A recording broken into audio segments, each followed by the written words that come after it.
Simplemente saludarlos, manifestar que este tiempo de compartir en esta capacitación, en lo posible, gracias a Green Empowerment, es de generar un proceso en lo posible de diálogo entre quienes tienen o tenemos experiencia en perforación para enriquecernos todos los que podamos con ese intercambio de experiencias. Luego la capacitación va a estar al menos un 50% en información que quizás sea nueva para algunos y vieja para otros, y un 50% más o menos del tiempo en compartir ciertas experiencias a través de preguntas e inquietudes. Les pido el favor que cuando tengan una inquietud, pregunta o quieran participar, la escriban en el chat para poder metodológicamente incorporar esas inquietudes y preguntas al proceso de capacitación.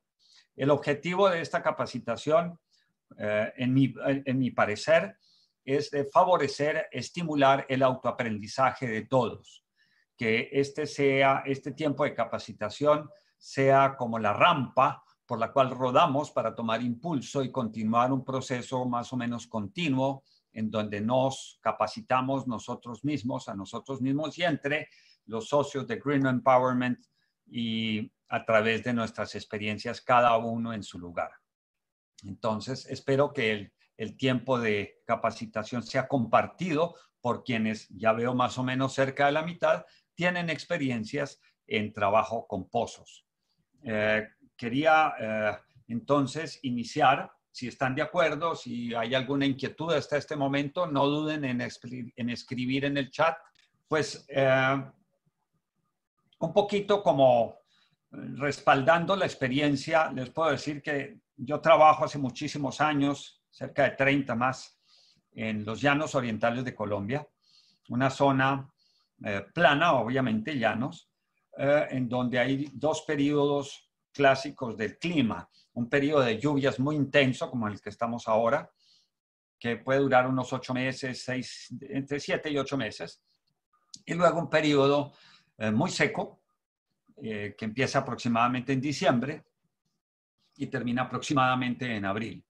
Esto obliga a que durante los meses secos se busque agua en el subsuelo, porque el agua superficial generalmente desaparece más en ciertas zonas de la región de los llanos que en otras. Sobrevive en algunas superficies, agua superficial, pero muchas veces se contamina, aguas de mala calidad superficial.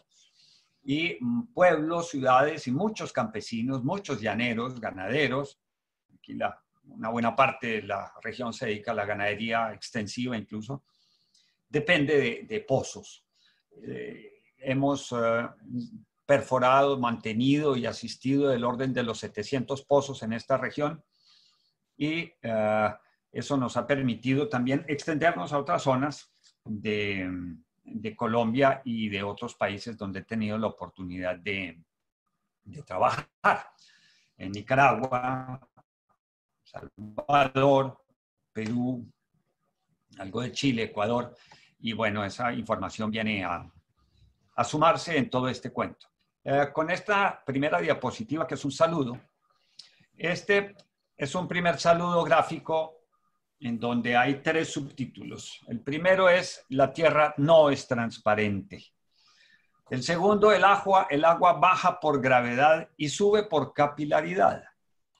Y la tercera, nada es para siempre. Cada uno de estos subtítulos más o menos nos acompañarán en nuestros 3 días. En el primero, la Tierra no es transparente, lo dice todo. Cuando vamos a buscar aguas subterráneas, no podemos ver qué hay debajo de nuestros pies. Y esa es una realidad de puño, como dirían por acá. Entonces, sobra decir que al no ser transparente la Tierra no podemos ver dónde está el agua. Y eso nos lleva a lo que vamos a compartir en esta primera hora y media aproximadamente. Y es el camino de identificar señales para ubicar agua. Quienes tienen experiencia en localizar aguas subterráneas recurren a varios métodos, desde métodos científicos muy elaborados, como son los estudios geoeléctricos, en donde mediante equipos eléctricos que miden la conductividad del suelo y de la tierra bajo el suelo, puede determinarse la ubicación de capas de agua subterránea. Estos métodos, o el método geoeléctrico, utiliza una serie de equipos que pueden ser desde relativamente económicos hasta muy costosos, y normalmente los operan personal especializado que se dedica a hacer estudios geoeléctricos. Y esa es una manera. Y en el otro extremo, podría decir que están, al no ser la Tierra, métodos adivinatorios, los métodos, digámoslo, empírico-mágicos, y otra serie de métodos que no obedecen al concepto de ciencia, lo cual no quiere decir que no tengan, en opinión mía personal, una cierta validez. Por lo tanto, vamos a empezar con los métodos, digamos, de la validez científica, lo que la ciencia respalda. Y el primer elemento que nos ayuda a determinar si hay o no probabilidades de encontrar agua bajo el suelo que no es transparente, son las formas del terreno. Por eso hablamos de hidrogeología básica. Empieza por, digamos, un primer capítulo en la geomorfología básica. Aquí corre un elemento que les ruego. Cada ciencia, cada rama de la ciencia, cada actividad profesional, con el discurrir de los años, ha ido adquiriendo un lenguaje propio. Es decir, se utilizan palabras propias para cada actividad. Y la actividad de buscar agua subterránea para extraerla a través de pozos no es ajena a esa realidad lingüística, ámbito de buscar aguas subterráneas. Pero estas palabras cambian de región a región, que nos une a la mayoría, a todos en este momento. Tiene tantas variantes que les ruego el favor de utilizar cada frase, cada palabra, con una amplitud de interpretación grande, porque a veces entendemos una cosa cuando queremos decir otra.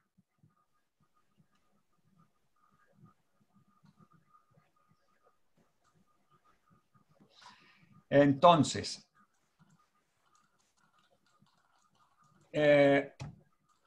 las formas de la Tierra en general, la geografía, la geomorfología, geotierra, morfos, forma, logos, estudio, nos permiten acercarnos más o menos a identificar zonas con probabilidad de encontrar aguas subterráneas o no.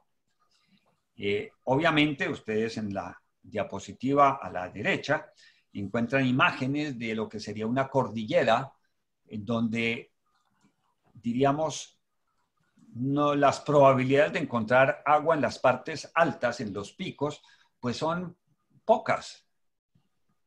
Mas no por ello diría uno inexistentes, quizás haya, pero uno diría las probabilidades son pocas. En estos paisajes que están en estas fotografías a la izquierda de la diapositiva, pueden ver varios paisajes, desde desérticos hasta llanuras, zonas muy quebradas, como la fotografía a la izquierda arriba, y otras que nos indican, con solo mirar, si podemos empezar a pensar en la probabilidad de que haya bajo esas formas del terreno. A mano derecha está la historia rápida de lo que conocemos como tierra. algún amigo decía, pero es que el planeta no lo deberíamos llamar tierra, lo deberíamos llamar agua, porque al fin y al cabo solamente los continentes que sobresalen no son agua.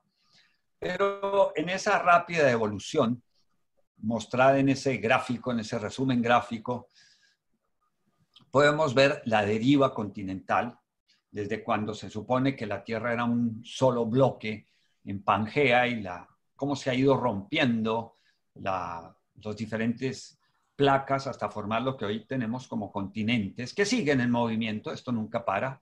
Nos alejamos de África, Sudamérica y África se alejan más o menos 4 centímetros por año y hay movimientos más rápidos en otras zonas del planeta. Esos movimientos están descritos en la parte un poco más inferior, donde se muestra el mar, como una placa se mete por debajo de la otra y da origen a los volcanes y a las cordilleras, y cómo se arruga la Tierra. Ahí empieza un primer elemento de poder estar viendo qué sucede en la Tierra para poder identificar zonas con potencial de agua. Ese dibujo a la derecha abajo nos muestra una colección de formas que son tradicionales en toda América Latina. Sabemos los nevados, los volcanes, faldas, mesetas. Hay toda una secuencia de formas. Obviamente, intuitivamente se identifica una zona con más potencial de encontrar agua subterránea que en otras. En la parte inferior de la diapositiva encuentran ustedes una dirección, internet, un link donde dice recurso. Hydrogeology Without Borders. ¿Sí? Hidrogeólogos sin fronteras. Es un recurso que está a disposición de ustedes para consultarlo, que nos ayuda a ir más a fondo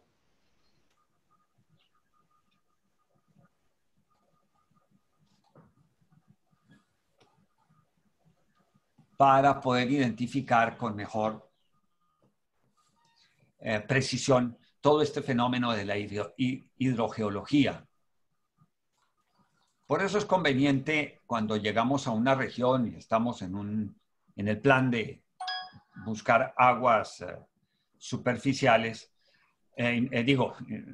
aguas subterráneas, enriquecer nuestra información con productos como los de esta página que nos ayuda mucho. Total, las formas externas nos indican ya la probabilidad, repito, la probabilidad de encontrar aguas subterráneas. No quiere decir que estamos seguros que vamos a encontrarla. En esta segunda diapositiva, edafología, pues es el área de estudio de los suelos. Los suelos son materia de estudio de la edafología, que es la capa por encima de lo que llamaríamos la tierra. Los suelos, entonces, son indicadores también de la probabilidad de encontrar agua por debajo. Como pueden ver ustedes, hay suelos que parecería que no hubiera nada, como en un desierto. Mientras que hay otros suelos en donde la vegetación que está sobre ella nos indica, de alguna parte están tomando agua estas plantas. Y a pesar de que en un desierto, como la fotografía abajo a la izquierda, no parece haber mayor probabilidad, sin embargo hay plantas, también sería interesante pensar que ahí puede haber agua. En otras zonas, la vegetación evidentemente nos muestra humedad, entonces vamos más sobre seguro. Estos dos elementos, las formas generales de la superficie de la Tierra y las características del suelo, ya son indicadores de agua en una región. Sin embargo, en esta tercera diapositiva quiero detenerme un poco más porque en mi experiencia y creo que la experiencia de todos ustedes, las lecciones de historia son la fórmula mágica que nos dice casi siempre si hay o no hay agua. Y es conversar con los viejos, conversar con las personas, con quienes han vivido allí el mayor tiempo posible. Los más viejos, los primeros que llegaron y los primeros que han estado. Ellos son fuentes fantásticas de información que siempre están por ahí. El asunto es tomarse el tiempo para ubicarlos y conversar. Y creo que en el arte de la buena conversación está también el arte de compartir la información y con ella ir tras el agua, que es finalmente la sangre de nuestro planeta y nuestro motivo de vivir. Conversar con los ancianos, digo yo, es un tesoro. No solo porque estamos detrás del agua, sino porque nos dejan un montonón de experiencias que son muy ricas para poner en práctica. A través de la conversación con los ancianos, y a veces jóvenes con mente de ancianos, es posible buscar y recoger leyendas, mitos y entre comillas, cuentos que nos permiten identificar sectores, métodos y técnicas que podemos considerar. ¿Esto qué quiere decir para mí? Esto quiere decir que la sabiduría tradicional vale mucho, mucho, mucho, mucho. Aprender a escuchar las sutilezas de la conversación nos lleva a evitar muchos errores, quizás a cometer algunos, pero sobre todo nos evita muchos errores. Podremos cometer otros, pero nos evita muchos errores. La sabiduría de los viejos, de los ancianos, de las mujeres y, repito, de algunos jóvenes con mentalidad y con capacidad de recoger información antigua, es un gran elemento. Esto es muy potente. En nuestra experiencia, la información que nos dan los habitantes tradicionales de una región no falla. Y es normal. Desde que esté habitada, la gente ha buscado agua y si la encontró bajo tierra, pues eso se va a saber en alguna parte. Y hay que tener mucho cuidado en ciertos momentos con que hay reservas de información, pero esas reservas dependen de cómo lleguemos a conversar. Por eso es tan importante, digamos, el trabajo de la buena conversación, del buen acercamiento humano, de tener lo que llaman los psicólogos empatía, de tener contacto, de desprendernos de nuestros prejuicios y poder tomar la información y la conversación de manera amable, grata, jovial, fiestera, en donde un buen café puede llevarnos a decir con tranquilidad, sí, vale la pena perforar pozos aquí o allá, de una manera u otra, durante cierto tiempo u otro tiempo. Hemos encontrado, por ejemplo, que en ciertas zonas, aun cuando hay agua subterránea, no se debe abrir pozos en cierta época del año. Y por el contrario, se debe abrir el pozo, se debe perforar en otra época.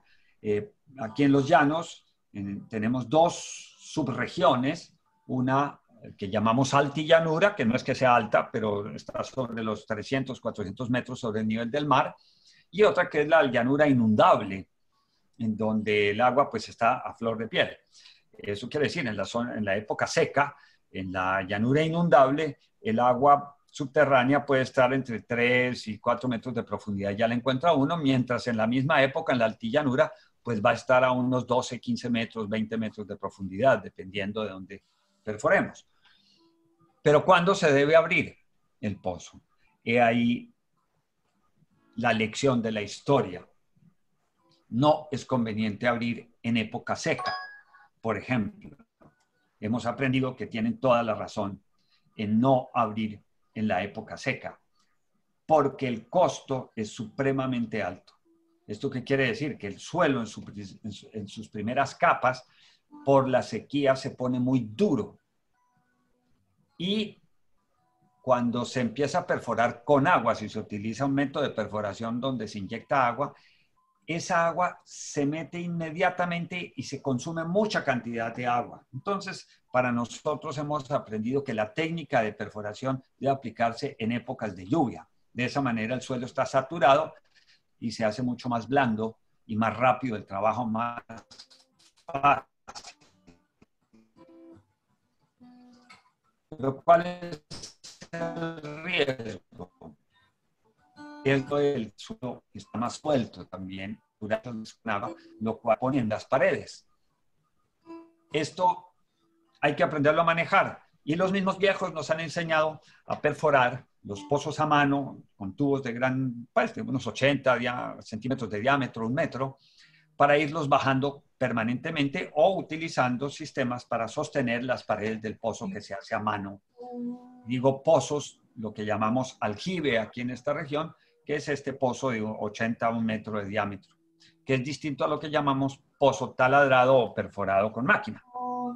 Que igual en época de invierno, ¿no? En época de lluvia,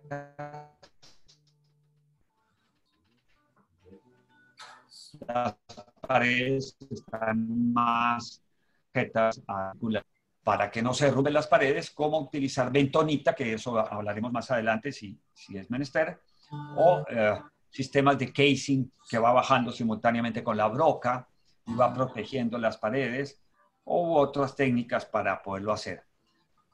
Repito, son lecciones que nos han dado los ancianos, los viejos, los conocedores.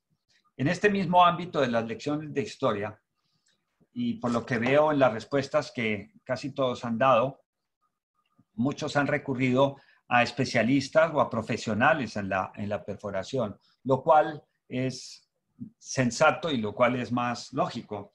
Casi todas las regiones del mundo tienen sus propios perforadores. Es todo un oficio, es toda una disciplina. Incluso es un oficio familiar. Se pasa de abuelos a padres, a hijos, y ese conocimiento acumulado es muy valioso. Y nosotros hemos sido siempre partidarios de respetarlo, aprenderlo y utilizarlo. Salvo donde no hay ese tipo de recursos humanos, digámoslo así, donde no hay experiencia en la región de perforadores locales, pues no queda más remedio que traer un equipo o traer a alguien de otra región para que inicie un proceso. Estos son zonas, digamos, nuevas, donde por muchas razones yo diría del cambio climático, las aguas superficiales están desapareciendo, han desaparecido o van a desaparecer. Y queda el recurso de buscar el agua bajo tierra.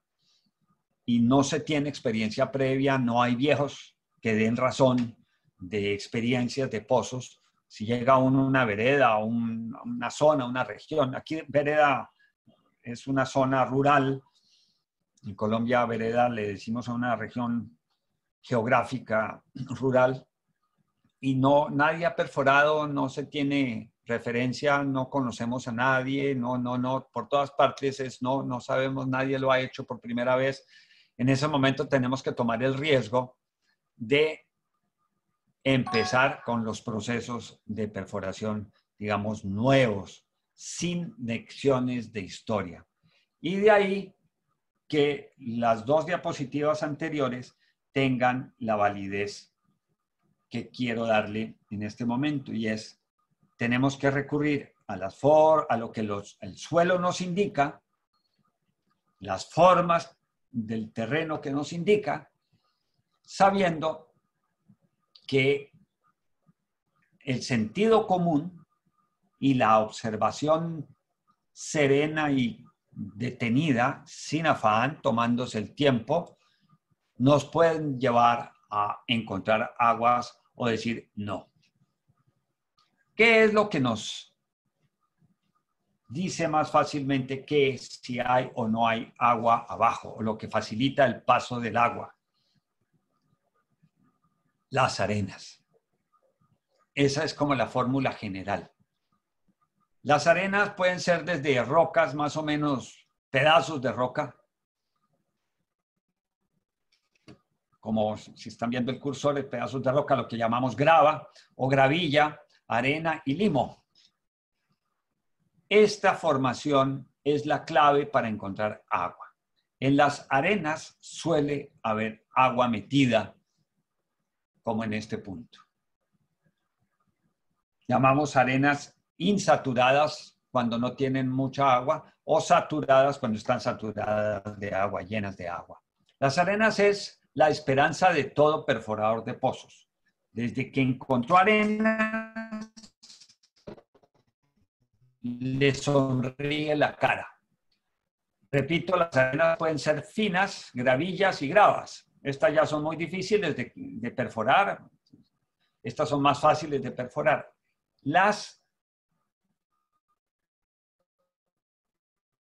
Los limos, que son este tipo, no son muy buenos para contener agua ni permitir que ella fluya, porque son partículas muy finas, muy delgadas, que detienen el paso del agua o lo dificultan. Pero si el agua siempre va a pasar, siempre va a circular. Acuérdense, el agua siempre fluye. La gravedad hace que pase y la capilaridad hace que suba. Entonces, los limos son en general no muy buenos para hacer pasar el agua, así la tengan. Lo ideal son las arenas. Esta mano es de Carlos González, mi colega, amigo, dueño de equipos perforador, con quien he trabajado muchos años, mi amigo de toda la vida, quien pone sus manos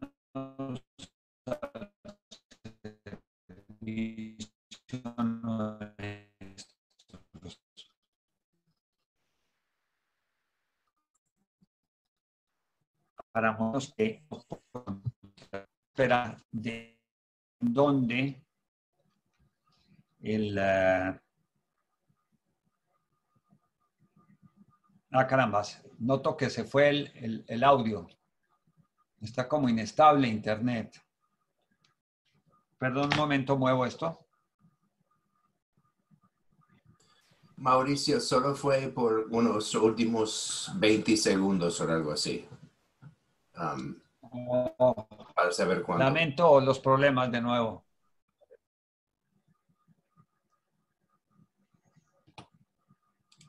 Sí, repito, todo este material o cualquiera que se encuentre, únicamente excavando es posible encontrarse. Y aquí es donde tomamos el riesgo. Si en la región no hubo experiencias anteriores que hubiéramos encontrado de perforación de pozos, perforadores, pozos existentes, pues tenemos que tomar la iniciativa de perforar. Y la única manera es haciéndolo. Los estudios geoeléctricos, repito, son costosos por lo general. Y un estudio geoeléctrico nos puede decir, sí, hay agua a 170 metros de profundidad. Y entonces ahí ya empieza uno a preocuparse, porque 170 metros de profundidad más el estudio geoeléctrico, eso va en el presupuesto. A veces es necesario, sobre todo si se trata de ciudades, de pueblos grandes que requieren cantidades ya mayores de agua. 170 metros no es nada para una perforación de una ciudad o un pueblo, pero para una familia campesina, para una comunidad aislada, más o menos, metros puede ser una cifra de profundidad preocupante. Entonces, la invitación es a no temer, a hacer exploraciones, siempre y cuando la edafología y la geomorfología nos indiquen, hombre, por aquí puede ser la cosa. Repito, la seguridad está en las lecciones de historia. Ellos sí nos garantizan si vamos a perder o no el tiempo y la manera de perderlo o ganar el tiempo. Las arenas entonces son la formación debajo de la tierra que más entusiasmo nos puede dar para encontrar agua. Si la encontramos, viene entonces el tema de cuánta agua nos puede producir un pozo. este es el tema que muchos pasan por alto, pero otros no, afortunadamente, y es medir la cantidad de agua.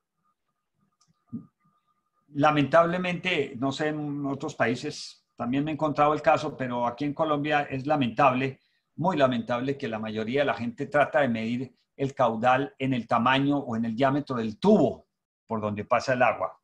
Entonces a uno le dicen, no, es que yo tengo una quebrada con 2 pulgadas de agua.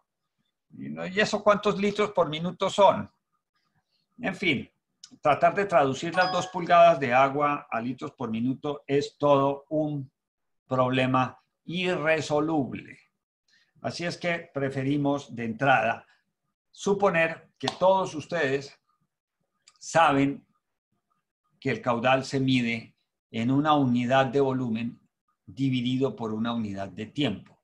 Exagerando, podríamos hablar de kilómetros cúbicos por siglo, pero obviamente las unidades que más nos convienen son las de litros por segundo o litros por minuto. Es lo que habitualmente nos encontramos en nuestra vida diaria de trabajadores del agua en el campo. Con Michelle, en los días anteriores, y con Sam, en los días anteriores, ustedes han podido tener ya mucho más aproximación, profundización en lo que es determinar qué bomba sirve para qué circunstancias. Y aquí es donde abajo están las gráficas que ustedes ya conocen, supongo, de las bombas. Todas las bombas, esa es su carta de identidad, se identifican por su curva característica, por sus variantes, un poco de rayas, un poco de números, pero la interpretación que le podemos hacer nos ayuda enormemente en nuestro trabajo. En ese momento es cuando me pongo yo la camiseta del equipo de fútbol de Colombia y le sumo el de ingeniería y salgo a gritar que viva la ingeniería desde este punto de vista, porque meter goles se meten con el buen uso de las gráficas y de la lectura matemática de lo que ello significa. En esta imagen, en esta diapositiva, estamos midiendo el caudal en Nicaragua de un pozo. Como notan, nuestro amigo tiene un balde en la mano y algún otro amigo tiene un reloj. Y es tan sencillo como eso. Medir cuántos litros por segundo produce ese pozo o está extrayéndose agua de ese pozo. La ecuación que ustedes tienen a mano derecha es la ecuación de la potencia de una bomba en vatios. Está expresada ahí. Y la potencia en vatios, en W, es igual al caudal en litros por segundo multiplicado por la altura, que hay que bombearla hasta donde se bombea, y dividido por la eficiencia, que es adimensional y siempre es menor que 1. Entonces hace crecer el número de P. He puesto después del punto y coma que la potencia, para que nos ayudemos algunos, un caballo de fuerza, una horsepower, es equivalente a 745 vatios. Esto debe ser muy utilizado por muchos de ustedes. Lo mismo es útil, o considero útil, y decir que 1 litro equivale a 1 kilo de peso. ¿Sí? Esto nos ayuda muchísimo en algunos momentos a recordar este par de asuntos. 1 horsepower, un caballo de fuerza, es equivalente, es igual a 745 vatios, mientras que 1 litro de agua, agua común, pesa 1 kilogramo.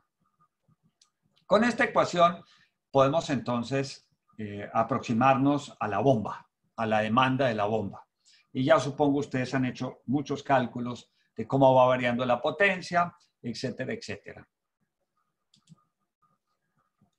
A continuación, la otra variable que tenemos es la altura. Y la altura varía. En todo pozo varía. Y más si es solar, la extracción de agua. Porque la extracción de agua de un pozo a través de una bomba solar ocurre durante las 4, 5, 6 horas en que hay sol, normalmente. O sea, si necesitamos una cierta cantidad de agua, la tenemos que obtener en esas 4, 5 o 6 horas de sol del que disponemos durante el día. Normalmente no se hacen sistemas de extracción de agua solar con baterías, salvo algunas excepciones. Suponiendo que las excepciones son pocas, la gran mayoría son sistemas de bombeo solar sin batería. Luego se calcula el caudal necesario para ser extraído en 4, dependiendo de la radiación solar de la región. La gran ventaja, entre comillas, es que el tiempo restante en que no hay sol disponible se utiliza para que el pozo se recargue. Y eso es lo que significa esto que está aquí. Todos lo saben. Hay un pozo, está saturado el agua, la que dice profundidad de nivel estático. Y esto que ocurre acá es el abatimiento. Cuando no estamos bombeando, el agua está en un nivel. Inmediatamente empezamos a bombear, ese nivel empieza a descender hasta un nivel o profundidad en donde ya la pared del pozo permite el ingreso de suficiente agua. La consecuencia es que la altura inicial es mucho menor que la altura de abatimiento, marcada como delta H. Luego la potencia de nuestro sistema va a ir variando desde que arrancamos y el agua estaba aquí a esta altura hasta que desciende a su nivel estable varios metros incluso abajo. A veces es poco, dependiendo de la calidad de las arenas en donde estamos extrayéndola. Entonces, esta variable P, la potencia, recuerden, está en función de la variación de altura. Luego pone a la bomba a pensar, bueno, aquí estoy sacando más agua porque la altura es menor, pero cuando llegue acá sacaré menos agua. Los sistemas electrónicos contemporáneos, los sistemas solares de bombeo, tienen los controles electrónicos que están midiendo esas variables, qué tanto es el torque del motor para ajustar el amperaje y el voltaje para obtener el máximo. Entonces, hay grandes ventajas. Las bombas antiguas, las bombas mecánicas sin controles electrónicos, pues sacaban todo el agua a como era lugar. Por supuesto, cuando la altura era mayor, al iniciarse el bombeo, el volumen de agua era muchísimo mayor. A veces, otras veces, pues no, repito, puede ir dependiendo de las características del pozo, pero era generalmente mayor cuando estaba empezando el bombeo que cuando se llegaba al nivel estático o estable, perdón, del bombeo. En algunos casos nosotros tenemos niveles de abatimiento acá de 8 metros, 6 metros, 7 metros. En otros tenemos abatimientos de 1,5 metros, 2 metros. Y podemos encontrar abatimientos, hemos tenido abatimientos de 12 y 15 metros de profundidad. Es bastante en algunas ocasiones. Y lo que quiero resaltar es que no pierdan de vista que eso está sucediendo todo el tiempo en un pozo. Todo el tiempo la altura está variando, excepto cuando se establece el nivel inferior. Por eso es conveniente tener a mano algo con que estar midiendo el pozo.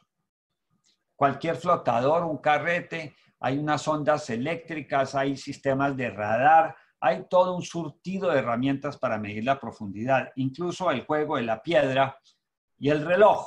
Por eso les pongo acá un recurso YouTube que estoy señalando en este momento, que es para recordar la física básica del tiempo que toma una piedra en caer al fondo de un pozo y oír el chaparrón del agua abajo, y tomar ese tiempo y con ese tiempo calcular la profundidad del agua del pozo. Quiero destacar esto de las variaciones porque pone mucho problema a veces. Las bombas y sobre todo los controles electrónicos, hoy por hoy, a veces fallan porque al variar mucho, en caso de variar mucho la altura, los esfuerzos en torque pueden ser muy grandes si no se ha considerado bien el abatimiento desde el principio. y hemos visto proyectos que hemos ido a rescatar de pozos que se perdieron por esas variaciones. Así de simple, porque no calcularon que el abatimiento podía ser tan grande que casi se llega al fondo del pozo y la bomba se queda prácticamente sin agua por abatimiento. Cuando se perfora, no hay prácticamente bombeo de agua, excepto cuando se va a lavar el pozo. Y los dueños, la comunidad propietaria del pozo, dice, pero si hay agua, y todos nos ponemos muy contentos. Pero cuando empieza a bombearse y el abatimiento empieza a ocurrir, puede llegar el caso, como nos ha sucedido, que prácticamente el pozo se seca. Pero entonces, ¿qué pasó? No, pues que el pozo en vez de ser de 30 metros, tendría que haber sido de 60, o de 40, o de 30. Y ese abatimiento también varía a lo largo del año. En la época de lluvias, cambian los niveles de freáticos y cambian en la época de verano, de estación seca. Y esas variaciones, como no se ven porque como la tierra no es transparente,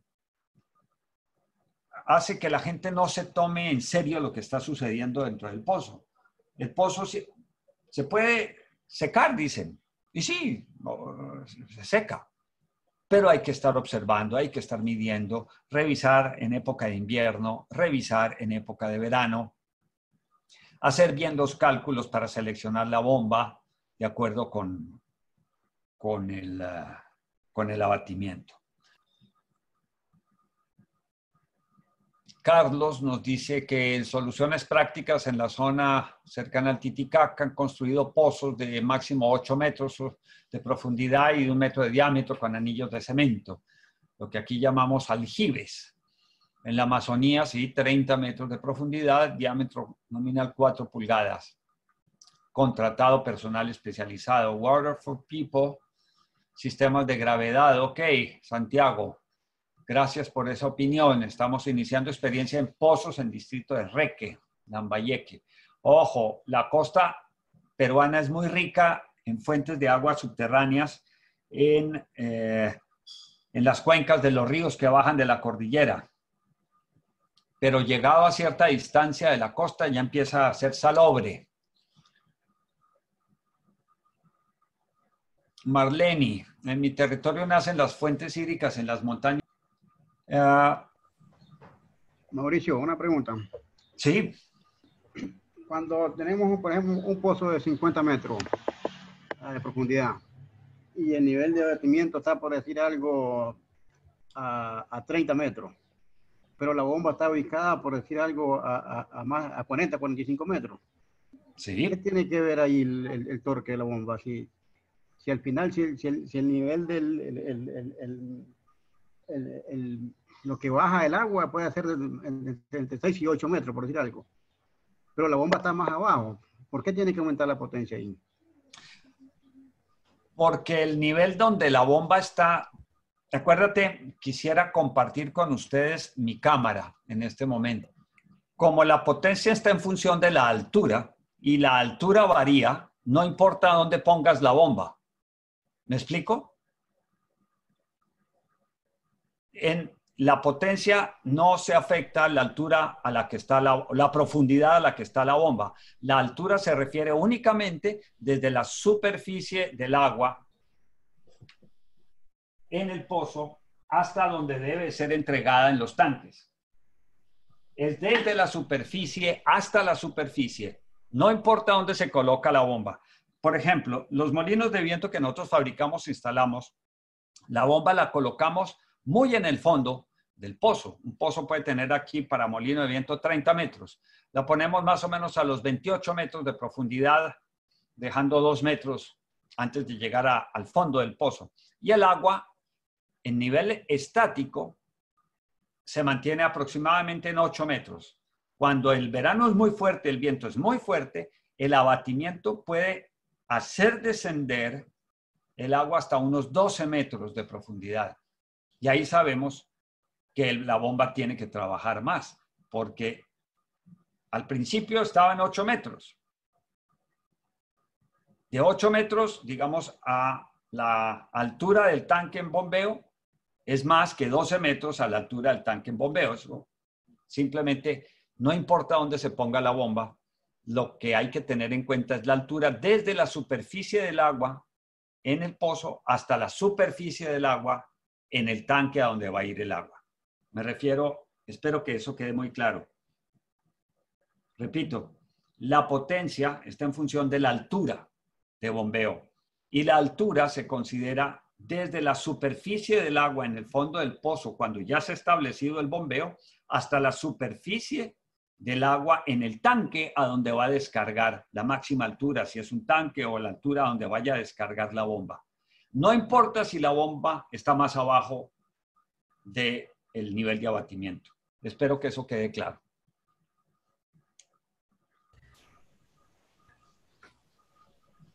Mauricio, otra explicación que se puede hacer es que el agua sube hasta su propio nivel, sin necesidad de ningún esfuerzo de la bomba.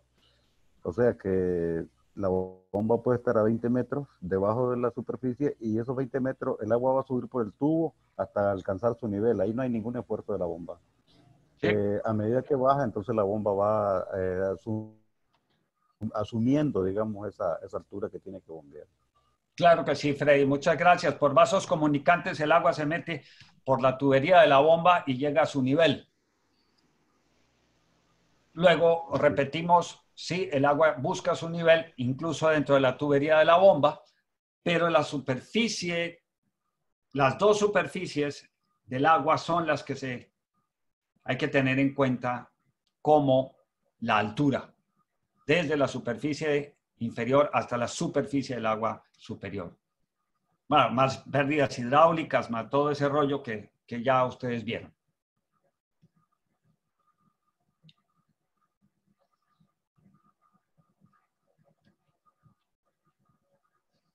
Mauricio, tal vez un comentario cuando se afora el pozo, ¿verdad? O sea que sí hay que tomar el caudal, ¿verdad? Que se puede medir con el reloj y el recipiente. Solamente quería comentar de que esto, para estar seguro, se debe hacer, digamos, durante unas horas, ¿verdad? Un tiempo prolongado, porque podemos encontrar tipos de acuíferos que sean pocos y que en 3 o 4 horas ya se han consumido, ¿verdad? Y no nos podemos confiar de decir que en una prueba solamente ya esa es la cantidad de agua que tiene. De eso se trata esta capacitación, de compartir experiencias. Gracias, Freddy. Totalmente de acuerdo. La confianza mata al hombre y embaraza a la mujer. En este sentido, medir el caudal no basta con hacerlo una sola vez. El día que terminamos de instalar la bomba nos pusimos muy contentos, vamos a medir el caudal. Sí, el caudal hay que medirlo ese día, hay que hacer fiesta y darle a la chevechita si se quieren los que quieran. Pero al otro día hay que volver y hacer lo mismo a diferentes horas. Después de bombear durante 3 horas hay que volver a medir el caudal. Durante 5 horas hay que volver a medir el caudal. Y hay que hacerle el seguimiento periódicamente a diferentes horas estableciendo un cronograma. A mí no me gustan las hojas de Excel, pero son muy útiles para eso. Las personas encargadas del bombeo de los pozos deben estar midiendo el caudal del pozo al que tienen que atender, con frecuencia como una actividad normal de mantenimiento y operación de pozos. Es frecuente que haya manifestaciones de que algo sucede con la bomba, con el control, con los sedimentos que se retienen dentro del pozo. Y eso se detecta muchas veces gracias a estar midiendo el caudal habitualmente, a diferentes horas, en diferentes épocas del año, algo así. Eso es lo que me parece que es muy valioso.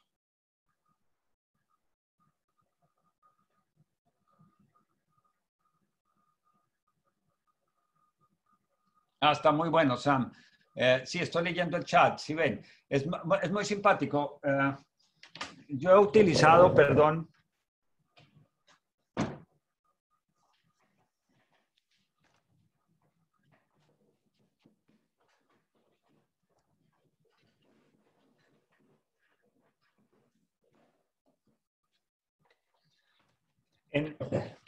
como acto de emergencia para medir caudal hemos utilizado un simple tester, un multímetro que muchos conocerán en lo que es conductividad eléctrica. Y mediante un cable eléctrico común y corriente separando, va bajando no estas puntas, sino un cable paralelo del más barato, se baja y puede uno ver, ya llegamos al agua. Esto también sirve. Hay muchas maneras de medir y quisiera que además de Sam nos dijera otros qué experiencias han tenido para medir caudales y alturas en pozos. Cinta con tiza. Sam, ¿por qué no nos cuentas qué es esto para medir la profundidad de lo que se encuentra el agua? ¿Cinta con tiza? Sí, es algo que yo había escuchado nomás, nunca lo había practicado, pero la idea de no usar una cinta de ¿cómo es? De fibra de vidrio, ¿no? Uno medio flexible, al final, ¿no? Se amarra algún peso y a la punta, ¿no? Se cubre así el primer, qué sé yo, metro ahí con tiza, ¿no? Para saber que exactamente cuánto hay estuvo metido en el agua, con la idea de que no solo se lave. El lío es que si está entrando el agua desde un lado del pozo, se puede lavar toda la tiza antes que llegue a la superficie. Ajá. Pero no, más bien preguntando quién sí tiene experiencia, ¿no? Para que pueden compartir. Eso es algo que yo solo conozco de la lectura y quiero saber qué ha funcionado así para los que están haciendo eso en campo. Nosotros hemos recurrido muchas veces a una medida anatómica, más porque no fuimos previsivos y nos llevamos la wincha o cinta métrica o una cuerda.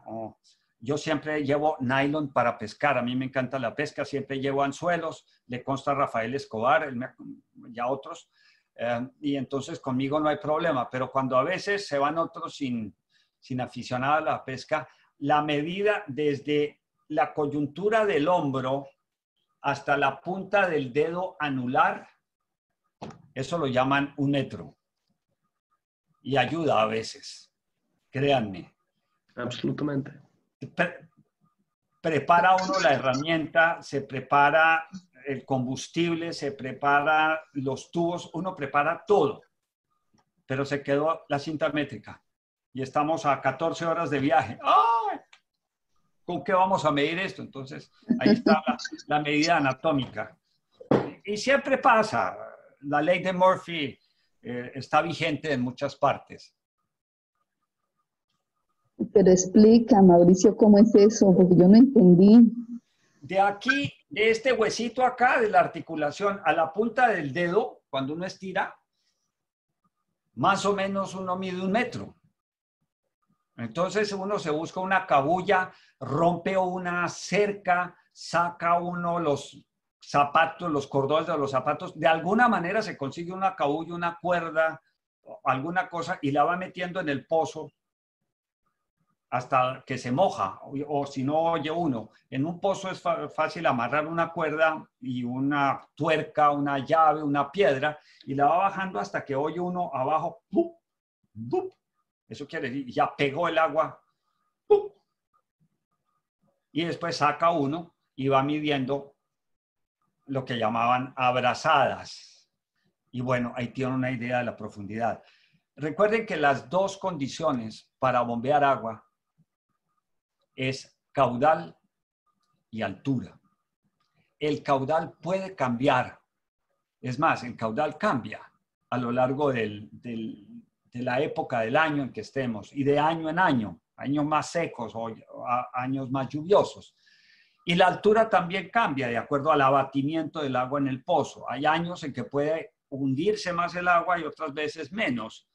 Luego, mi llamado en este rato es que nunca dejen de estar midiendo ambos como una habitud, como algo frecuente, para que los administradores de pozos sepan qué está pasando. Es como tomarle el peso a un niño que está creciendo. Hay que pesarlo cada cierto tiempo para ver cómo va el muchachito, si lo están alimentando bien, si le falta mazamorra o le falta rejo. Perdón, mazamorra siempre puede ser, falta rejo nunca. y poder determinar problemas con anticipación.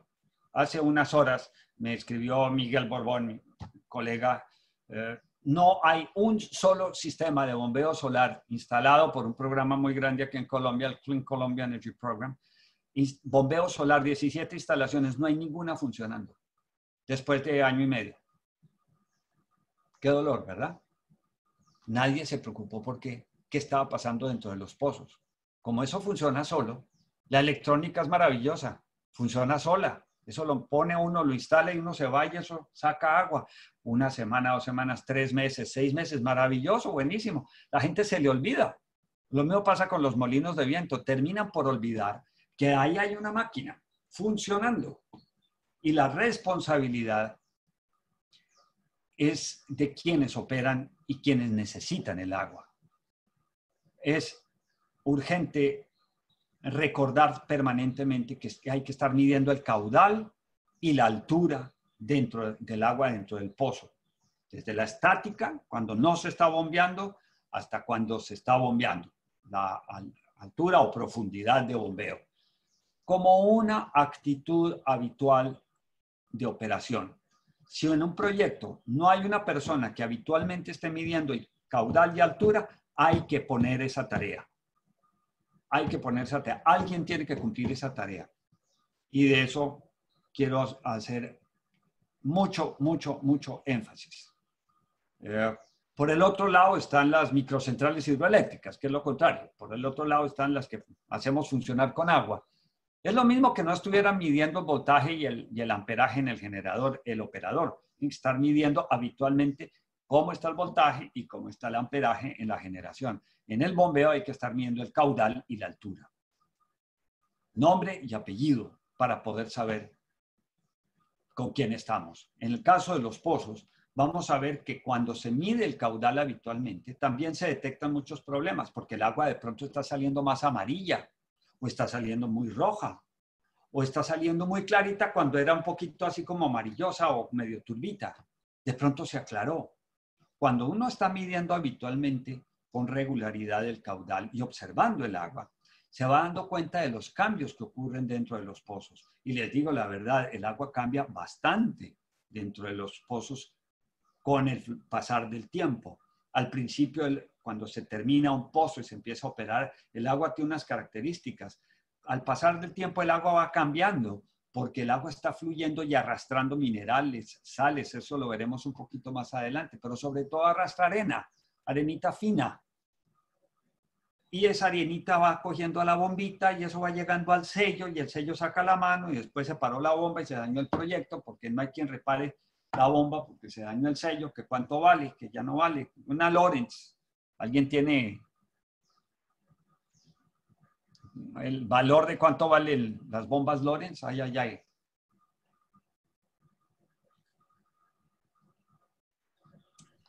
Vale más de $3,000.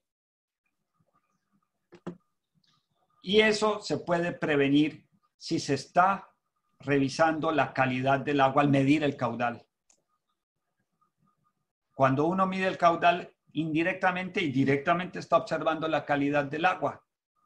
Ahí está sabiendo uno qué está moviendo la bomba y ocurre. Pregunta Livia Luceli Sandoval, ¿qué ocurre alrededor de los pozos profundos con el nivel freático? ¿Afecta a otras fuentes acuíferas? Sí y no. A ver, ¿qué ocurre con el nivel freático? El nivel freático, obviamente, si tú estás sacando agua de un lado, esa agua está viniendo de alguna parte. Si hay otros pozos en los alrededores y solo un pozo funciona, pues obviamente en los pozos de los alrededores posiblemente se baje el nivel un poquito. Depende de la capacidad del acuífero. Las grandes explotaciones, y veo que Libia me parece que está en el norte del Cauca, si no estoy mal. No estoy seguro.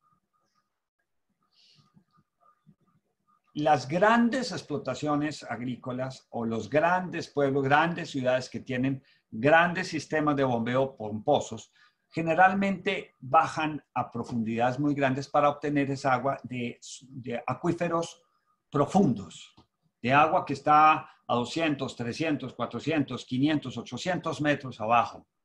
Esas aguas de allá abajo no están, digamos, siendo afectadas por las aguas superficiales. La mayoría de los pozos de los que estamos reunidos en esta capacitación son de lo que se llaman aguas freáticas, aguas superficiales, a pesar de ser relativamente profundas. Sin embargo, no creo que pasen de 100 metros o alrededor de 100 metros como máximo, o alrededor de 100 metros. Mientras que las grandes explotaciones sí pueden bajar a más, porque ellos tienen, pues, otras particularidades.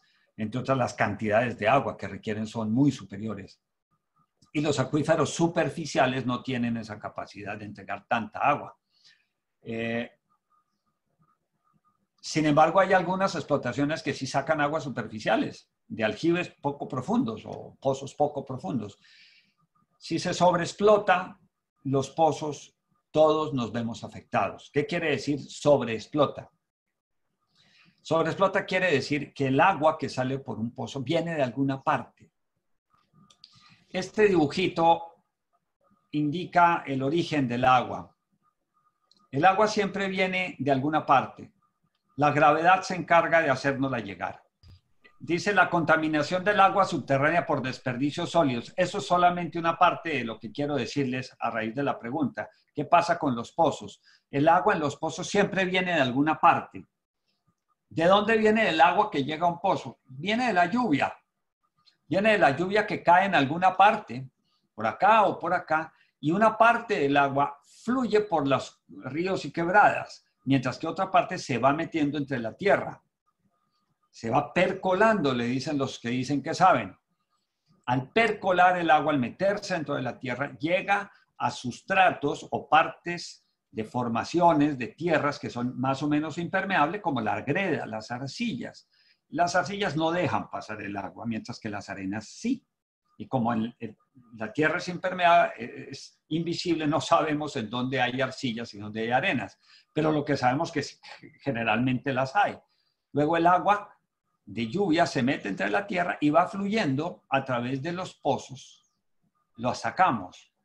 ¿Se puede contaminar? Claro que se puede contaminar. Si la basura, parte de la basura, lo que llaman los lixiviados de los basureros, lixiviados, lo que se licúa, las porquerías que se licúan, se vuelven agua, formas líquidas, y se meten entre la tierra con la lluvia y pueden llegar a los pozos. Cuando sacamos agua, obviamente aquí el dibujo muestra cómo se baja el nivel poco a poco, pero tenemos que tener zonas de recarga. Debemos permitir que la lluvia se meta al suelo para que nos llegue y la podamos sacar a través de los pozos.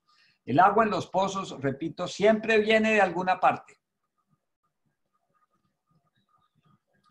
¿De dónde viene el agua que entra al pozo? Este es el pozo, digamos que la bomba está por acá, etcétera. Un corte ideal.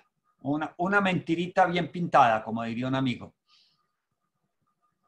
Las capas intermedias no dejan pasar o dejan pasar muy poca agua. La gran mayoría de nosotros, los que trabajamos en esto, trabajamos con acuíferos superficiales, por aquí encima. Las grandes explotaciones trabajan en profundidades mayores, acuíferos inferiores. Y el agua viene de alguna parte. Esto es lo que quería mostrarles. Esta agua que viene acá, viene de la lluvia que se mete a través del suelo, pasa a través de los estratos, arrastra minerales, arrastra arenas y llega al pozo. Y con la bomba la sacamos. Eso era simplemente lo que quería compartir de acuerdo con la pregunta de Livia.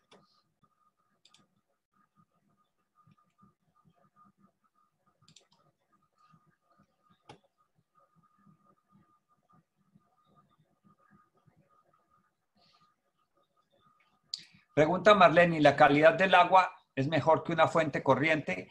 Te tengo que decir mi experiencia. En general, sí. Las aguas superficiales están sometidas a muchos más factores de contaminación que las aguas subterráneas. En general, las aguas subterráneas, digo en general, ojo, que hay excepciones muy notables. Las aguas superficiales, repito, están sometidas a mucho más riesgo de contaminación humana o vegetal o accidentes, etc. Y, repito, las aguas subterráneas, por lo general, son menos sometidas a contaminación. Pero pueden ocurrir que las aguas subterráneas tengan demasiado hierro, puedan tener arsénico, puedan tener otros componentes que la hacen riesgosa. Pero eso se sabe muy fácilmente por la experiencia y por las lecciones de historia. Recuerden que mucha de la información está en los viejos conocedores de la región, en los exploradores, en los perforadores de la región, en los viejos que conocen, en la gente de allí. Por muchos años ellos saben si las aguas son buenas, medio buenas, si se ensucian, si salen. Aquí el término que utilizan en los llanos, o utilizamos en los llanos para decir que un agua es muy rica en hierro, es capa rosa.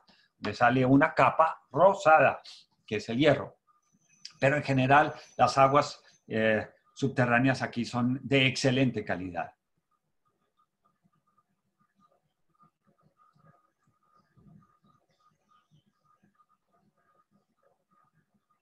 Pregunta Juan Carlos Maquera. Por Puno observé 2 pozos con la misma profundidad, unos 15 metros, pero con diámetros diferentes, uno de 25 centímetros y otro de 2 metros.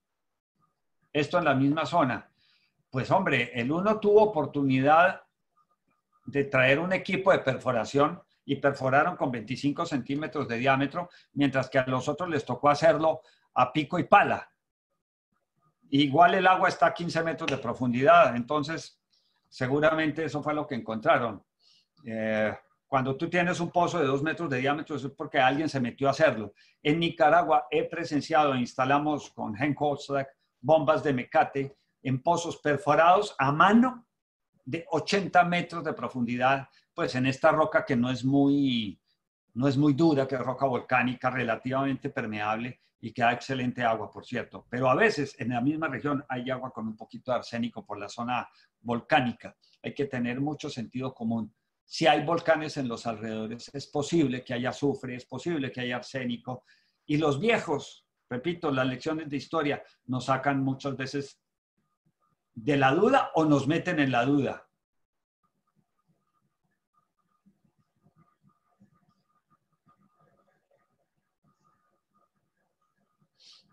Sí, dice Rafael Escobar, que está de acuerdo conmigo. No, Rafa, usted tiene que pelear conmigo, hermano.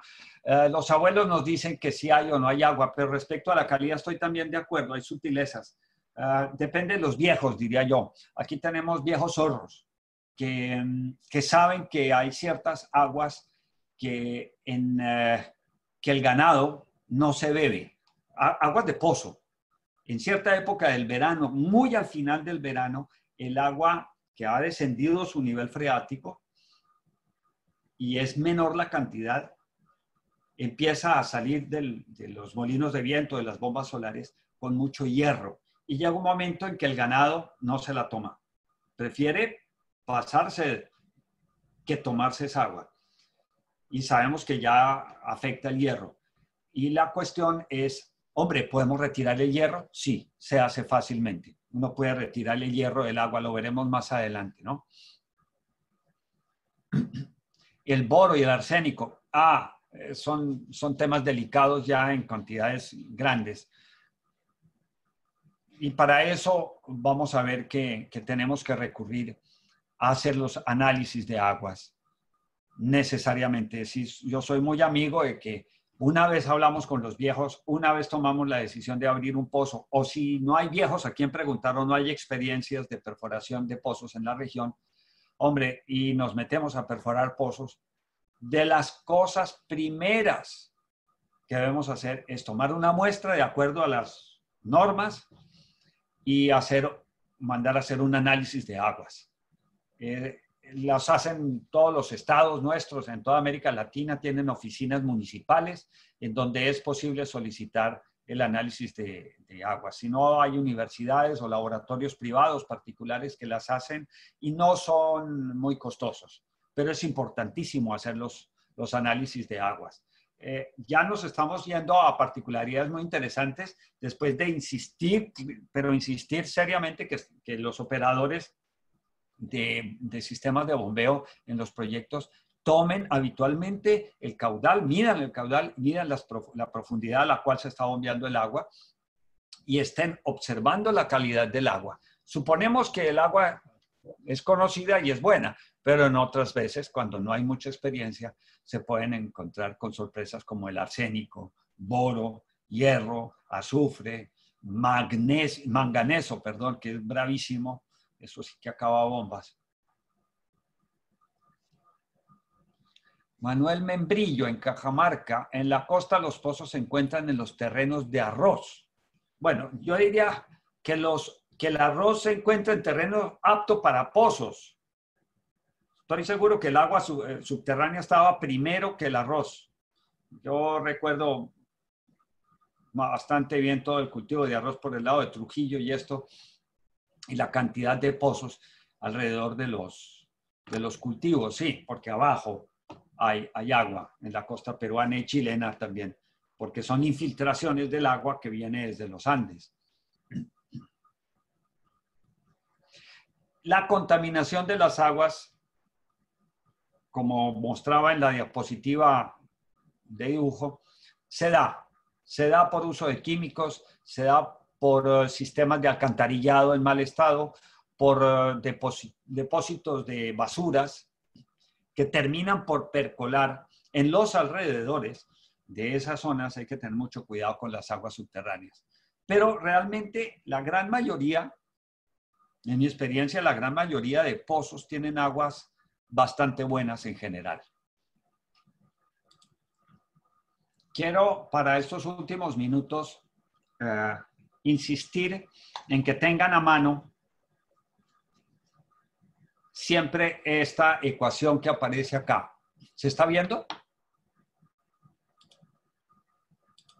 Así es, perfecto, gracias. Okay.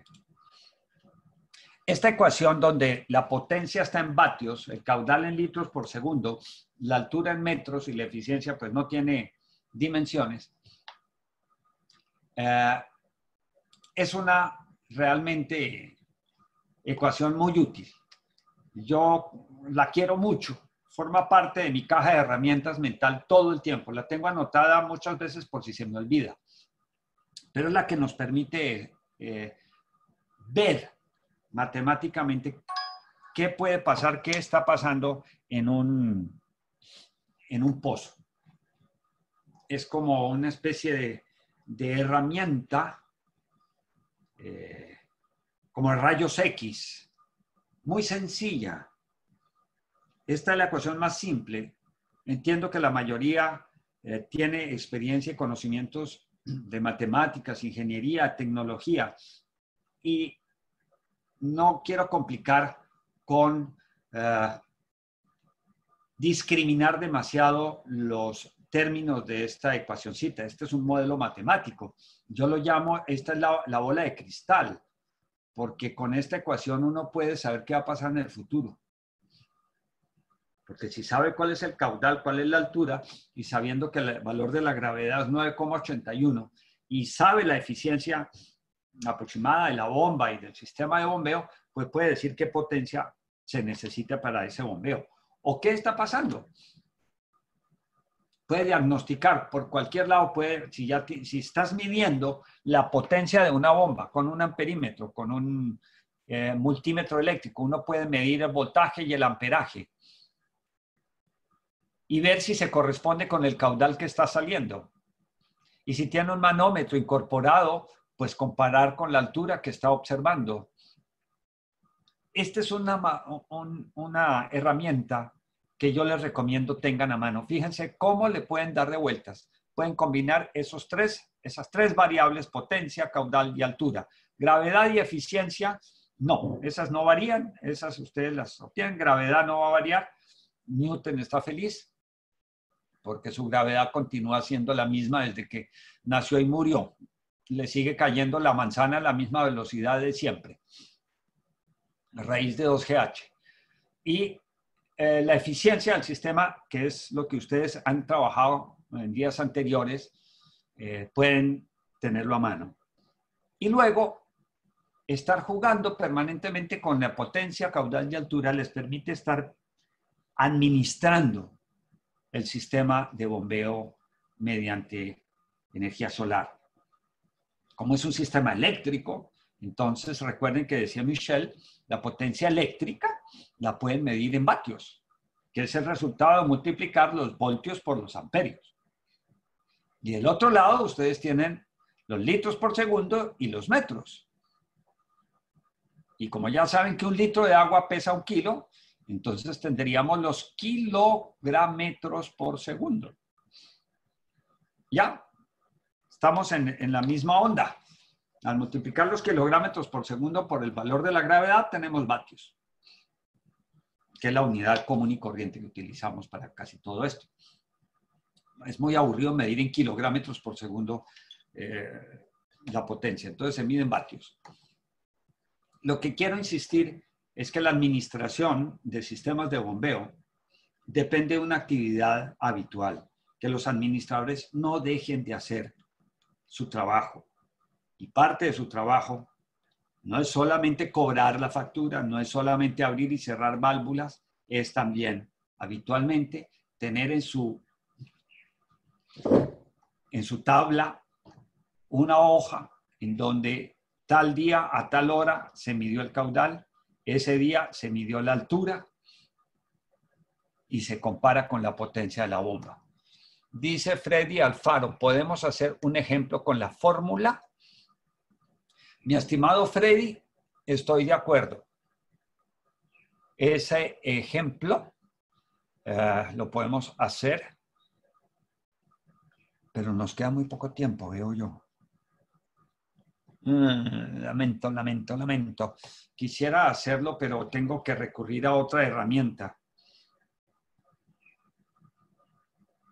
que no alcancé a preparar por la premura del tiempo. Esto lo preparé en prácticamente 2 días. Entonces me disculpan por lo esquelético de las presentaciones. Pero es una ecuación básica, mi querido Freddy. Sí, yo sé que es una ecuación básica. A ver, solamente por salir de una duda. La altura es en metros, la gravedad 9.81 metros, ¿cierto? Por segundo al cuadrado, ¿cierto? Correcto. Y, por ejemplo, a manera de término general, la eficiencia promedio de la mayoría de sistemas está por el orden del 40%, entre el 40 y el 50%, o sea, 0,4 entre 0,4 y 0,5. Esa eficiencia involucra la eficiencia de la bomba, pero también la eficiencia del sistema de transporte de agua. ¿Me explico? Sí. La altura, H, que es la altura desde la superficie del agua en el fondo del pozo, pues en el pozo, hasta la superficie del agua en donde se descarga, en un tanque, por ejemplo, esa altura sí va a variar con el abatimiento. Pero a esa altura recuerden que hay que sumar las pérdidas por fricción en las tuberías, válvulas, accesorios, codos, etcétera, etcétera, etcétera. Entonces, siempre la altura va a ser mayor, pero para no complicar la vida, esas pérdidas yo las meto en la eficiencia general del sistema. Una bomba puede estar sobre el 60-70% de eficiencia. El motor puede estar sobre el 90-85% de eficiencia, más las pérdidas hidráulicas. Entonces, esa eficiencia sería entre 0,4 aproximadamente y 0,5. Yo soy partidario de pensar más en 0,4, un poco más conservador, incluso a veces menos.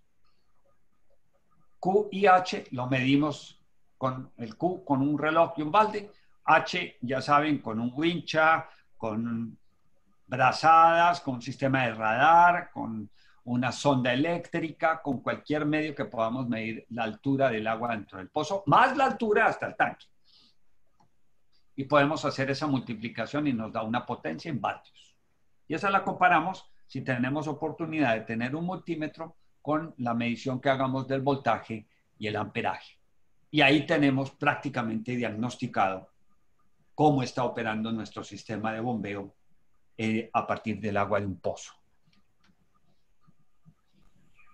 Aquí en esta última diapositiva incluyo, por favor, ustedes pueden ver a la izquierda abajo, informe de análisis de agua.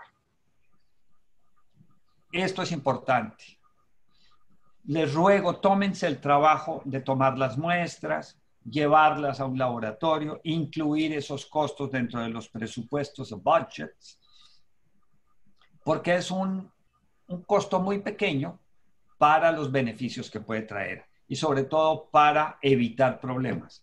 Lo que dice Rafa, el boro, arsénico, aquí tenemos problemas ya con cianuro que se escapa de la minería ilegal que se mete entre las aguas subterráneas y termina 50, 80 kilómetros en otra parte y aparece cianuro. También hay casos de plomo, también hay casos de azufre, pero digamos que son una minoría. Pero dada la trascendencia que tiene para la salud humana, hay que tener todas las previsiones del caso y en este se trata de simplemente tomar la muestra, llevarla a un laboratorio y decidir dónde aquí la cosa está bien y podemos seguir tranquilos. Y al estar revisando periódicamente, ya oía yo a Sam en algún momento de sus intervenciones, hay que estar lavando, limpiando, desinfectando. Esto también ocurre en los pozos, ¿no? Para los que les gustan las matemáticas, los que no tienen nada que hacer a las 3 de la mañana, los que quieren hacer algo a las 3 de la mañana y no duermen, los invito a que revisen este cuadro que estoy señalando con el cursor, que es lo que llaman la ecuación de abatimiento. Con ecuación de abatimiento pueden meterse a internet, buscarlo por Google. ¿Qué quiere decir ecuación de abatimiento? ¿Qué quiere decir este R cuadrado?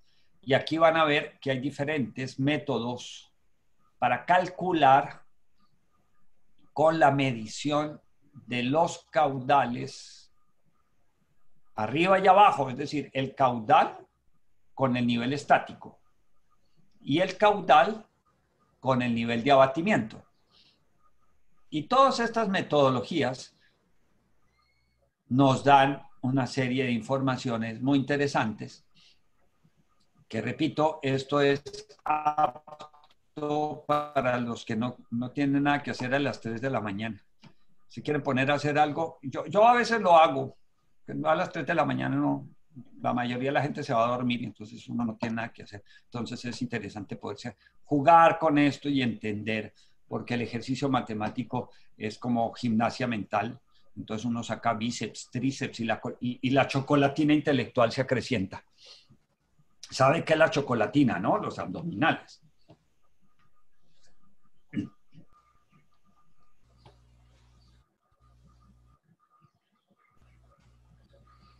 Veo que Juan Carlos dice la altura real, no me quedó, creo que no he utilizado la palabra real para nada. Mira, la altura es la que tomas de acuerdo al caudal. Pero como hay dos alturas, la altura estática, o sea, el agua sin bombeo, y otra, el agua después de bombear un buen número de horas, la altura y el caudal varían de acuerdo con el tiempo. Entonces hay que tomar el caudal apenas empieza a bombear y luego de un tiempo de bombeo hay que volver a tomar el caudal para saber realmente cuánto produce el pozo. No te preocupes, Juan Carlos, vamos a insistir, o voy a insistir tanto en los otros días que vas a quedar aburrido y de tanto oír la altura. Repito, este es un cataloguito de bondades del agua subterránea, relativamente limpia. ¿Qué quiere decir relativamente limpia? Pues que a veces sí y a veces no, que todo depende. Relativamente estable, perdura a pesar de las sequías, si se respetan las zonas de recarga. ¿Sí? Las zonas de recarga. Si aquí hay zonas de árboles, vegetación, el agua tiende a infiltrarse, pero si tumban el bosque, el agua sale corriendo por las quebradas y le queda poco tiempo para meterse entre la tierra y fluir por el nivel freático hasta los pozos.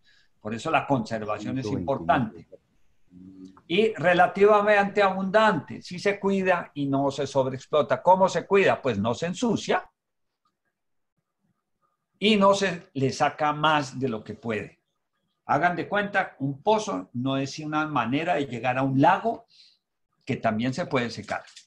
Y depende de nosotros y de otros factores que tenga suficiente agua. Uno de esos factores, repito, es que haya recarga. Para rematar, hace unos meses llegué a una experiencia en el sur de Egipto, en la frontera con Sudán, donde el famoso acuífero nubiano, muy antiguo, ha descendido de nivel por la sobreexplotación de ese acuífero, y la sobreexplotación hoy se debe a que hay aproximadamente 1,5 millones de nuevas bombas solares extrayendo agua de ese acuífero, que tiene un muy pequeño o una muy pequeña zona de recarga en el Sudán. No alcanza la lluvia que cae en Sudán a percolar y la consecuencia es que el nivel del acuífero está bajando a velocidades alarmantes. Cada vez que sale el sol, millones de litros se bombean gracias a las bombas solares, pero la consecuencia es que cada vez hay menos agua. Esto los pongo en antecedentes de lo que puede llegar a ser cuando se sobreexplota un acuífero, que es ese lago o son esos lagos que están debajo de la tierra que por ser invisible no la vemos. Pues muchas gracias a todos. No sé si queda alguna intervención. Sí, Mauricio, buenas tardes. Quería hacerte una consulta para precisarte, habla Carlos desde Bolivia. Este tema que tú lo mencionaste era el tema de que hay que controlar el caudal y la altura. ¿Este caudal es el que nos da la bomba o es el caudal de recarga del pozo? Es el caudal que está dando la bomba. Ya. Es el caudal que está entregando la bomba. Y en el tema de la altura entendemos que es la altura de abatimiento, ¿no? Correcto, es la altura de abatimiento. Y va a haber una relación siempre entre el caudal que está dando la bomba con la altura de abatimiento. Cuando la altura de abatimiento sea 0, o sea, cuando empiezas a bombear, la bomba te va a entregar un caudal. Pero en la medida que el abatimiento va ocurriendo, el caudal que es capaz de bombear la bomba va a disminuir. Y es lo que tienes que esperar. Si eso ocurre, eso está bien, pero hay parámetros para saber hasta dónde va. Ya, gracias.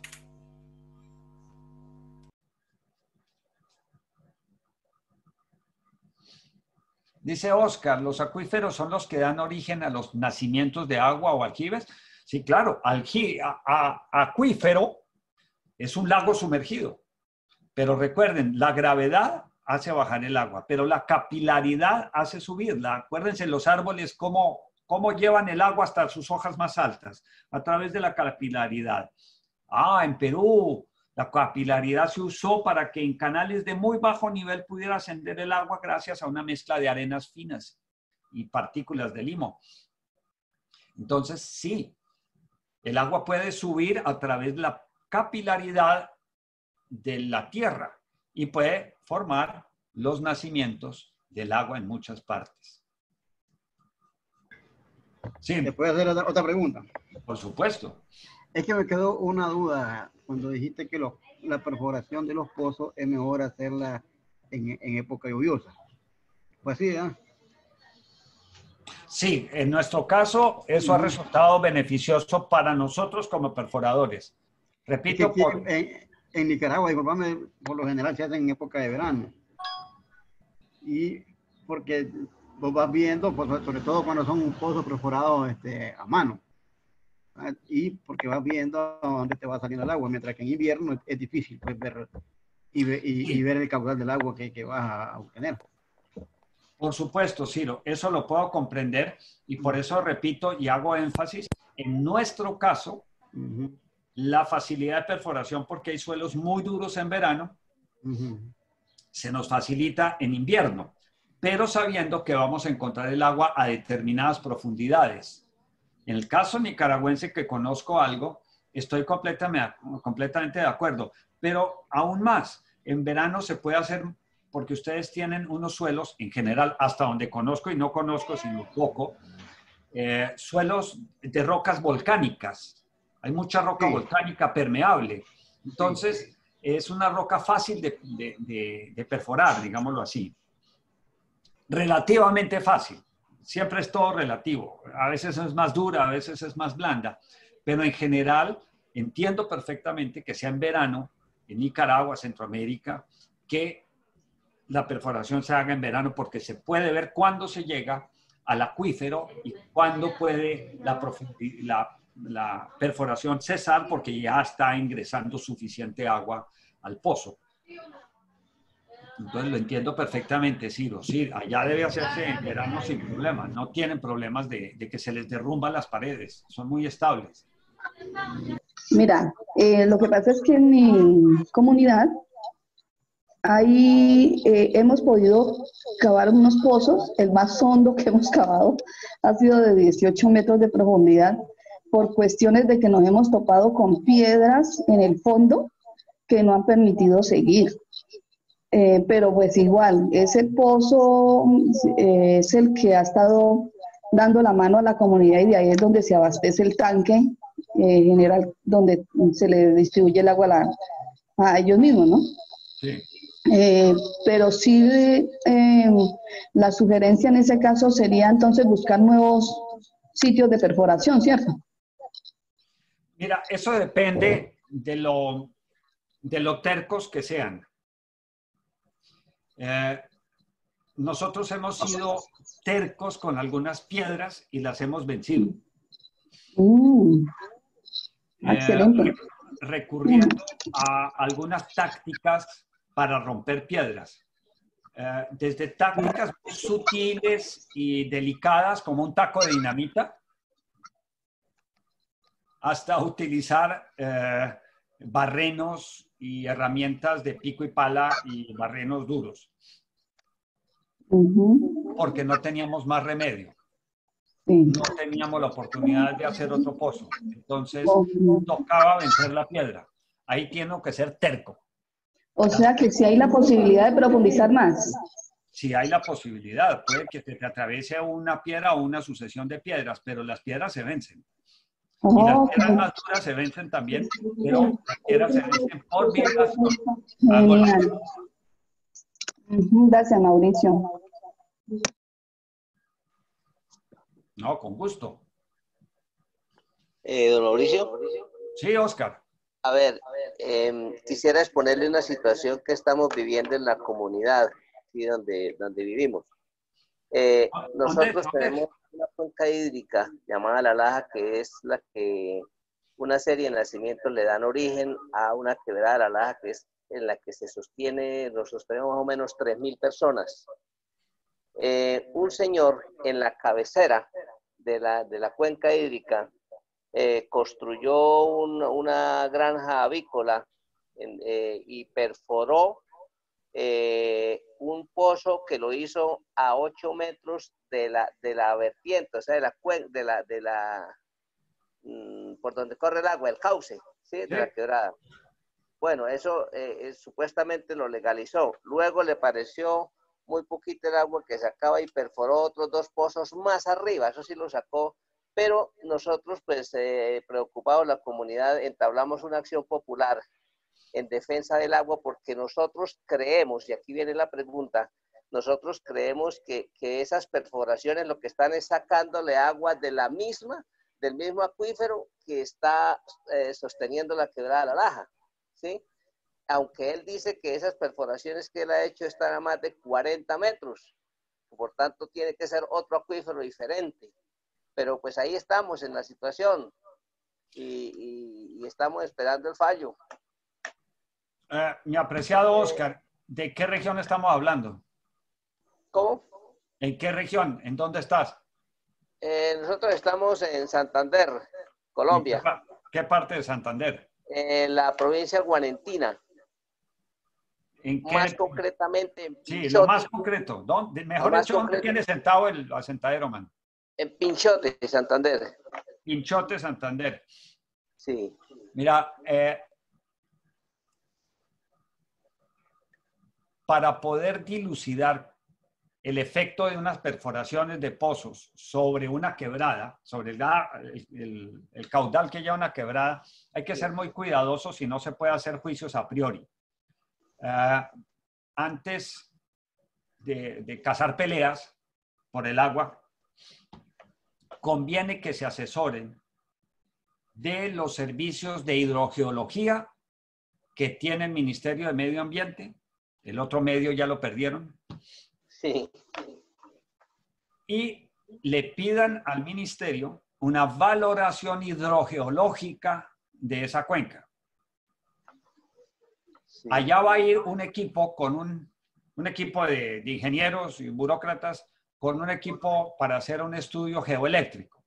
Y les puede decir, hombre, señor don, dueño de avícola, usted tiene derecho a sacar de ese pozo tantos litros por segundo, porque eso es lo que el acuífero permite. Que esté afectando o no la quebrada, no lo saben hasta que se haga ese estudio. ¿Sí? Sí. Entonces, antes de cazar peleas, asesórense y busquen información confiable de hidrogeólogos. El servicio de hidrogeología de Higiominas también les puede hacer eso. Sí. Además, se ponen muy contentos si les mandan a hacer trabajos fuera de Bogotá. Entonces se ponen felices porque los mandan en comisión y ustedes saben que ganan platica de comisión y entonces se van contentos allá en la camioneta oficial a hacerle el estudio. Eso lo hacen en forma gratis o la comunidad tiene que pagarles. Es probable que tengan que pagar algo, pero la gran mayoría del costo lo cubre Higiominas. Sí. Una de las razones que nosotros aducíamos ante el juez es que suponemos que de pronto por las vibraciones producidas al perforar se podría quebrar la roca o vencer la roca sobre la cual está tapando el acuífero y entonces de pronto podría hundirse esas aguas, profundizarse y quedar esos nacimientos sin razón. El juez ordenó un estudio geológico. Sí. Vino un ingeniero de la UIS, un gran personaje de la UIS, y él dictaminó que o sea, él aduce ahí con una serie de pruebas que tiene de estudios realizados anteriormente sobre la región, y habla ahí del tipo de rocas que son. Dice que sí se puede causar problema o se puede causar un daño al perforar esa cuenca hídrica. Pero pues ahí estamos porque nosotros somos prácticamente neófitos en eso y no. Pues mira, el problema es, ¿qué quiere decir sí puede? El principio de precaución que se habla tanto aquí en Colombia, no nos puede quitar de los ojos el hacer algo conciliador y bien sustentado. Que haya ido un geólogo de la UIS es una parte. Entonces, es conveniente que refuercen esa información que proporcionó el geólogo de la UIS y que el dictamen del juez esté basado en más información. Él pidió una de las pruebas que pide el señor de los galpones, es que se haga un estudio del agua, de las dos aguas, la que está por encima, la que aflora en la quebrada y la que él está sacando, para que ahí se puede saber si las aguas son diferentes, son de diferentes acuíferos. No sé hasta dónde sea cierto eso o no.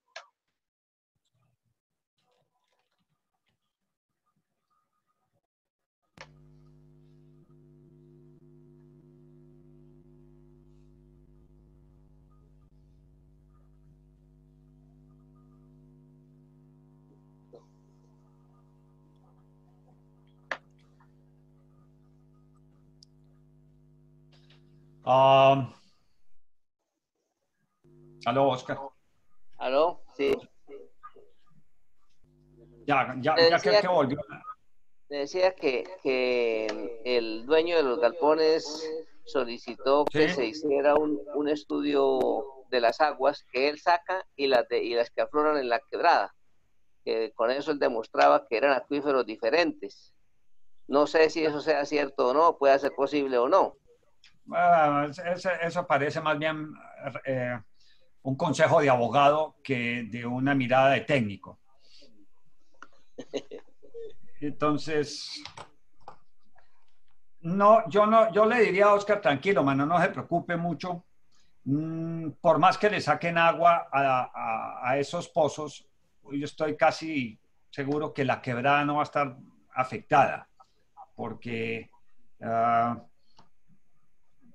lo que alcanza a salir en una quebrada es porque ya, digamos, le sobra el acuífero, pero a no ser que haya un caudal muy grande que se le quite. Siga por el lado de los estudios, denle más información al juez, pero ustedes no esperen a que el juez mande, sino que ustedes busquen apoyo con Ingiominas y el Ministerio de Ambiente, que para eso están. Entonces póngalos a trabajar. Es que el problema que tenemos nosotros es que el tipo es muy, muy allegado a los políticos. Pues, y usted sabe que en esta región quien dirige eso es la CAS. Y la CAS va para el lado donde vaya el patrón que lo manda. Él no... Acuérdese que es preferible pedir perdón que pedir permiso. Sáltese a la CAS, pásese al ministerio. Sí, entonces ahí pues estamos en esa situación porque nos sentimos indefensos ante la misma ley. Yo lo entiendo, creo que lo entiendo porque eso es lo que vimos aquí casi todos los días. Entonces, como es preferible pedir perdón que pedir permiso, entonces, perdón, pero escríbanlos de Ingeminas. Perdón, sí, pero escríbanles directamente al Ministerio de Medio Ambiente. Sáltese a la CAS. Así le devuelva al Ministerio el asunto a la CAS, pero ya tienen el antecedente en el Ministerio. Ah, bien, bien. ¿Explico? Sí, señor. Porque la CAS le tiene que hacer caso al ministerio, pero si se van por el orden establecido, ahí los embarbasquean con la burocracia. Yo me la conozco. Y perdónenme los demás que no son de Colombia. Esta vaina es lo que llamamos un caldo de anzuelos. Esto es más enredado, pero aquí nos la arreglamos. Disculpen los que no son de Colombia, pero vayan sabiendo cómo es esto. Sí, es que aquí todos somos iguales. Lo que no son iguales son las injerencias que tenga. Sí, todos somos iguales, pero hay unos más iguales que otros. Sí. Bueno, gracias, Mauricio. Bueno, Oscar, hermano.